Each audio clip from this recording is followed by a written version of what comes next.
Hi, Indez here. If you click this video probably wondering, are the new gems worth to get? Well, the answer is simple. It's no. So thank you for watching and I'll catch you guys on the next one. Peace. And now, jokes aside, and if you want a more detailed explanation. So for me, as a free-to-play player, I actually got surprised with the gems that they went. For example, the most surprising one is the 1-star Entropic. Well, increases your skill damage by 18% and your skill attack speed by 4. I imagine like these are all at rank 10, which it is incredibly good for skill-based classes. But for me, I don't see myself, for example, changing my current setup that I aim to do most of my damage with dots. So changing, for example, Misery Elixir with this one, it doesn't make a lot of sense, but it's definitely something to have in mind and maybe test it out in the future. The second one, 2-star called Confidant. Well, when you deal damage, it summons like an ice pillar in a certain location. I 100% think that Frost mages are gonna use these. It will seem like a very good PvP gem to be even more annoying. We already have like those lightning balls running around. All we need is one more thing to be annoying in the BG, right?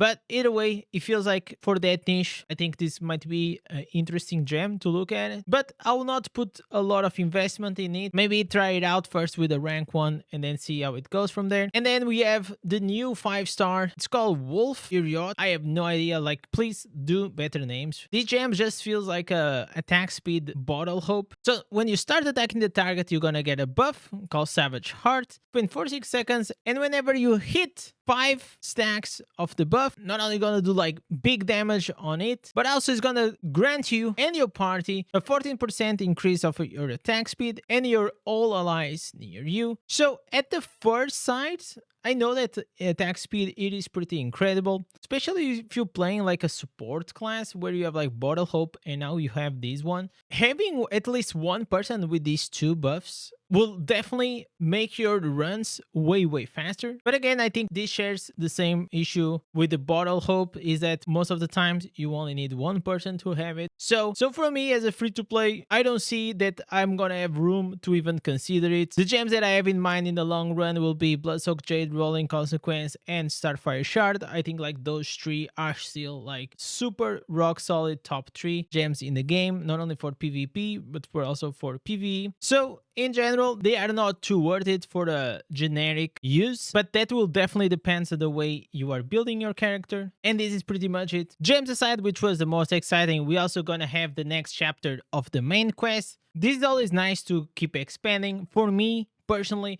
I was super surprised with the main story quest whenever I started to play the game. Definitely, it was the thing that kept me hooked up in the beginning on the game. So that's a props. Hopefully, we get a legendary crest out of it. And then we're gonna have the new Vanguard co-op mode. This one will feel like we're gonna go into some dungeons. Gonna be like certain objectives that we have to go with a party and complete. It says here that we're gonna have like certain tiers, and as we keep doing, like we're gonna unlock like even more high tiers. So the problem that I usually have with the patch notes is that you read, it kind of sounds like a cool thing, and then you play it and actually sucks. And the opposite definitely happened when it came to the, for example, the fishing event that I read is like, okay, it's a fishing event. And then I played it and I got like very surprised and hyped. So I try to keep like a very low expectations when it comes like to these new features and events, because maybe I'll get surprised. But one of the interesting things about this new Vanguard co-op mode is that we also gonna have mode specific skills. So it probably is going to be like a special ability that we're going to be able to use inside the mode. So it seems like we also going to get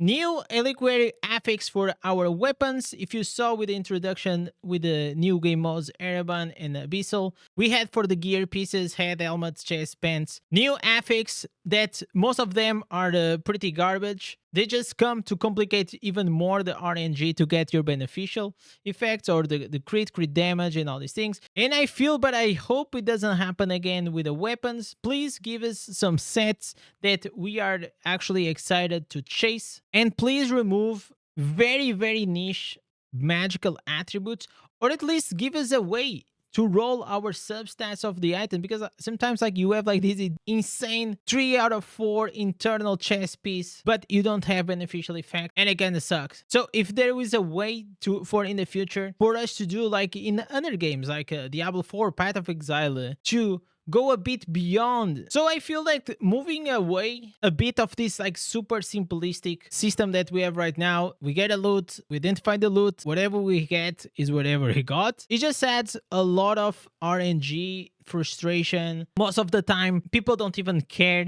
to mid-max it to the fullest. And I feel like we're just losing opportunities to add another system in the game that will be able to add a bit more complexity. And overall, I think will make the game way more fun. But this is my opinion as a grinder, as a person that likes to build my character in the most optimal way. I like to mid-max the stats so I can do like the most damage, I can survive the most. Like if you see my guides and if you follow them, you see exactly the way I approach and my philosophy to it. And this is about it for now. It says here more details coming soon. Stay tuned for the next major update on the 10th September. I am super excited. I feel like right now the game for me is a bit stale, but the reality is I learned with Diablo Immortal to not have like super high expectation that things will change dramatically, but they did in Diablo 4 and I'm really happy. And probably I'm even gonna play a bit of the expansion, and it's just exciting whenever you see things changing in a good way. And definitely Immortal has so many like minor things that can improve, but then it is a mobile game, so they keep like a very casual. But nevertheless, it is probably the best mobile game on this genre, and nobody can take it from there. So, hope you're excited as me. Catch you guys next one. Peace.